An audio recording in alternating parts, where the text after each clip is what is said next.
Hello friends, welcome to all. 12ஆம் வகுப்பு சிறப்பு தமிழில் இருக்கக்கூடிய புதினம் எழுதும் கலை அப்படின்ற படம் தான் பார்க்க போகிறோம். ஒரு புதினம் அப்படின்னு ஒன்று இருக்குன்னா அதை எப்படி எழுதணும், அதுக்கான வரைமுறை என்ன அப்படின்றது தான் இந்த பாடம் ஃபுல்லாக கொடுத்துருப்பாங்க. பட் இந்த பாடத்தில் வந்து ரொம்ப அதிகமான எக்ஸாம் சம்மந்தப்பட்ட பாயிண்ட்ஸ் எதுவுமே இல்லை. ஒரு சில முக்கியமானது மட்டும் இருக்குது. சப்போஸ் கேட்கலாம். ஸோ அந்த மாதிரி இருக்கிறத மட்டும் பார்க்கலாம் வாங்க. புனைக்கதை இலக்கியம் எழுதப்படும் வடிவம், அது விவாதிக்கப்படும் மையப்பொருள் சார்ந்த சிறுகதை புதினம் என பிரித்து பேசப்படுகிறது. அப்போ உரைநடையில இலக்கியம் எழுதப்படுறதுக்கு முன்பிருந்த தனி கவிதைகளே சிறுகதைகளாகவும் கதை தழுவிய காப்பியங்களே புதினங்களாகவும் மாற்றம் பெற்றன என்ற ஒரு பார்வையும் இருக்கு. அப்போ புதினம் என்பது ஒரு முழுமையான வாழ்வு போக்கை அனைத்து அறங்களோடும் சொல்ல வந்த வடிவம். புதினம் அப்படின்னா என்னன்னா, ஒரு முழுமையான வாழ்வு போக்கை அனைத்து அறங்களோடும் சொல்ல வந்த வடிவம். கேட்கலாம், முழுமையான வாழ்வு போக்கை அனைத்து அறங்களோடும் சொல்ல வந்த வடிவம் என்ன அப்படின்னா புதினம். ஓகே, அதனால் ஒரு புதினம் நிகழும் களத்தின் அனைத்து கூறுகளுக்குள்ளும் சூழல்களுக்குள்ளும் கால இடைவெளிகளுக்குள்ளும் ஒரு புதின ஆசிரியன் தனது படைப்போட்டத்தை நிகழ்த்த வேண்டியுள்ளது. அப்போ சிறுகதைனா என்னன்னா, சிறுகதை என்பது ஒரு மனநிலையை, ஒரு சம்பவத்தை என வாழ்வின் ஒரு புள்ளியை மட்டும் சொல்ல வந்த வடிவம். ஒரு மனநிலையை, ஒரு சம்பவத்தை என வாழ்வின் ஒரு புள்ளியை மட்டும் சொல்ல வந்த வடிவம் என்னன்னு கேட்டாங்கன்னா சிறுகதை. ஸோ அந்த மாதிரி வாழ்வின் விரிந்து செல்லும் பரப்புகளை விரித்து தொகுத்தும் சொல்லி ஒரு முழுமையான பார்வையை வாசகனுக்கு தரும் வடிவம் தான் புதினம். அந்த புதினத்தில் உள்ளடக்கமும் வடிவமும் எப்படி இருக்குது அப்படின்னு பார்த்தோம் அப்படின்னா, ஒரு புதினத்தின் உள்ளடக்கத்தை வலிமையால் வெளிப்படுத்துவதில் அதன் வடிவத்தின் பங்கு மிகவும் இன்றியமையாதது. ஒரு புதினம் இருக்குன்னா அதோட உள்ளடக்கத்தை வலிமையை வெளிப்படுத்துவதில் மிக முக்கியமான பங்கு எதுக்கு இருக்குது அப்படின்னா அதோடைய வடிவத்துக்கு இருக்குது. அந்த புதினத்தோட வடிவத்துக்கு இருக்குது. புதினம் என்னும் புனைக்கதைகளின் கூறுகள். புதினம் அப்படின்றதுக்கான அந்த புனைக்கதை இருக்குல்ல, அதோட கூறுகள் மொத்தம் எத்தனை அப்படின்னா 6 கூறுகள் இருக்கும். கேட்கலாம், புதினத்தின் புனைக்கதைகளின் கூறுகள் என்ன அப்படின்னு கேட்டாங்க அப்படின்னா 6 இருக்கு. அப்போ சில புதினங்கள் பாகங்களாக பிரிக்கப்பட்டு தரப்படுகின்றன.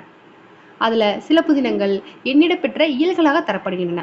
ஒரு சில புதினம் பாகங்களாக இருக்குது, ஒரு சில புதினங்கள் இயல்களாகவும் இருக்குது. அப்போது சில புதினங்கள் எண்ணிடப்படாமல் நிறுத்தற்குறிகள் வழியாக பிரிப்பு அடையாளத்தை காட்டி தரப்படுகின்றன. அப்போது இவையெல்லாம் கண்ணுக்கு புலப்படும் கூறுகள். ஆனால் இவை அல்லாமல் புனைக்கதையை தான் முன்வைக்க நினைத்த விவாத பொருளை நேரடியாக சொல்லாமல் புனைக்கதை தன்மை கொண்டு எழுத்தாளர் அதற்கு ஒரு வடிவம் கொடுக்கிறார். அதை தான் எப்படி சொல்லுவாங்க அப்படின்னா புனைக்கதை கலைத்திறன் அப்படின்னு சொல்லிட்டு சொல்லுவாங்களாம். அந்த எழுத்தாளர் நேரடியாக சொல்லாமல் புனைக்கதை தன்மை கொண்டு சொல்றதுக்கு தான் புனைக்கதை கலைத்திறன் சொல்லிட்டு சொல்லுவாங்களாம். அப்போது புனைக்கதை கலைக்கூறுகளை 6 வகையாக சொல்லலாம்.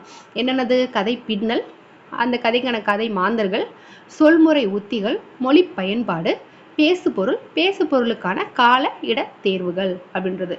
ஓகே, நேரடி கதை பின்னல் அப்படின்னு என்னன்னா, ஆற்றொழுகு போன்ற கதை ஓட்டத்துடன் நிகழ்வுகளை அடுக்கி விரித்தும் தொகுத்தும் சொல்லுதல் நேரடி கதை பின்னல் அப்படின்னு சொல்லி சொல்றாங்க. செறிவு கதை பின்னல் அப்படின்னு என்னன்னா, ஒரு புதினத்தோட மையம் இதுதான் அப்படின்றத அடையாளப்படுத்தாத முறையில் சொல்லப்படுவது செறிவு கதை பின்னல். ஒரு புதினத்தோட மையமே இதுதான் அப்படின்னு சொல்லிட்டு நேரடியாக அடையாளப்படுத்தாம சொல்றது பேரு செறிவு கதை பின்னல் சொல்லி சொல்றாங்க. அப்போ ஒரு புதினத்துக்குள்ள அதன் பரப்பு முழுவதும் வந்து முதன்மையானவர்களாக அடையாளப்படுத்தப்படும் மாந்தர்களை முதன்மை மாந்தர்கள். ஒரு புதினத்துல அந்த கதை முழுக்க தொடர்பாக வர்றவங்கள முதன்மை மாந்தர்கள் சொல்லுவாங்க. ஒரு சில நிகழ்வுகள் மட்டும் இடம்பெறவங்கள துணை மாந்தர்கள் அப்படின்னு சொல்லிட்டு சொல்லுவாங்களா. ஓகே, அடுத்தது இதுல முக்கியமான பாயிண்ட்ஸ் ஒன்றும் இல்லை. நனவோடை முறை அப்படின்னா என்னன்னா, ஒரு கதாபாத்திரம் தனது எண்ண ஓட்டங்களாக கதை நிகழ்வுகளை நினைத்து பார்க்கும் வடிவத்தில் கதைப்பகுதி அமைவது நனவோடை முறை. ஒரு கதாபாத்திரம் இருக்குது அப்படின்னா அவங்க வந்து என்ன ஓட்டங்கள் அவங்க நினைக்கிறத ஒரு கதை நிகழ்வு மாதிரி நினைத்து பார்ப்பாங்க இல்லையா, அந்த மாதிரி வந்து கதைப்பகுதி அமைஞ்சிச்சு அப்படின்னா அதை நனைவோடை முறை அப்படின்னு சொல்லிட்டு சொல்லுவாங்களாம். ஓகே, உரையாடல் அப்படின்றத பற்றி பார்த்தோம் அப்படின்னா, ஒரு புதினத்தின் நிகழ்வுகளை உரையாடலே நகர்த்தி செல்கிறது. ஒரு புதினம் இருக்குது, அதோட நிகழ்வுகளை நகர்த்தி செல்றது என்னன்னா உரையாடல். அப்போ உரையாடலின் அமைப்பே ஒரு புதினத்தின் கலைப்படைப்பாக்குகிறது எனலாம். உரையாடலின் அமைப்பை ஒரு புதினத்தை கலைப்படைப்பு ஆக்குகிறது. ஓகே, நிகழ்விடமும் காலமும் அதில் பாயிண்ட்ஸ் ஒன்றும் இருக்காது. நீங்கள் எதுக்கு இந்த பாடத்தை முழுமையாக ஒரு தடவை வாசிச்சுக்கோங்க. நாவலா என்னும் இத்தாலிய மொழி சொல்லிலிருந்து நாவல் என்னும் ஆங்கில சொல் பிறந்தது. நாவல் அப்படின்றது என்ன சொல்? ஆங்கில சொல். அது எதிலிருந்து பிறந்தது? நாவலா அப்படின்ற ஒரு இத்தாலிய சொல்லிலிருந்து பிறந்தது. இதுக்கு தமிழ் என்ன பொருள் அப்படின்னா புதுமை அப்படின்ற ஒரு பொருள் இருக்கு. ஸோ இதனால தான் நாவலை வந்து நம்ம புதினம் அப்படின்னு சொல்லிட்டு அழைக்கிறதா சொல்றாங்க.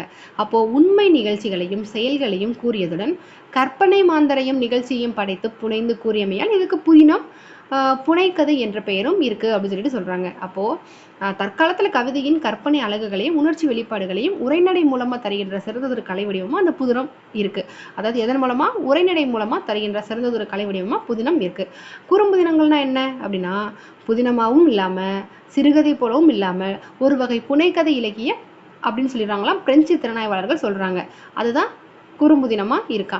அதாவது புதினமாவும் இல்லாம சிறுகதை போலவும் இல்லாம ஒரு வகை புனைக்கதை இலக்கியமா இருக்கிறதுக்கு பேர் தான் குறுப்புதினங்கள் சொல்லிட்டு பிரெஞ்சு திறனாய்வாளர்கள் சொல்றாங்க. அப்போ புதினத்திலிருந்து அளவால் சுருங்கிய இருந்தாலும் இது புதினத்தின் ஒரு பிரிவு. அப்போ புதின இலக்கியங்களில் இருந்து குறும்புதினங்கள் வேறுபடுவதற்கு அடிப்படை காரணமாக கதைக்கரு வெளிப்படுத்தும் முறை அமைகிறது. அதாவது ஒரு புதினத்திலிருந்து குறும்புதினம் வேறுபடுது. அதுக்கு காரணம், அடிப்படை காரணம் என்ன அப்படின்னா, அது கதைக்கரு வெளிப்படுத்தும் முறை. அப்போ கதைகள் நிகழ்ச்சிகளை நோக்கி அமைந்தால் அதனை குறும்புதினம் என்றும், நிகழ்ச்சியை நோக்கி அமைந்தால் குறும்புதினம் என்றும், நிகழ்ச்சிக்கு அப்பால் கதைக்கரு அமைந்தால் அதை புதினம் என்றும் கூறலாம். எனவே சிறுகதையில் இருந்து மாற்றம் பெற்ற புனைக்கதை வடிவமே குறும்புதின இலக்கியம்.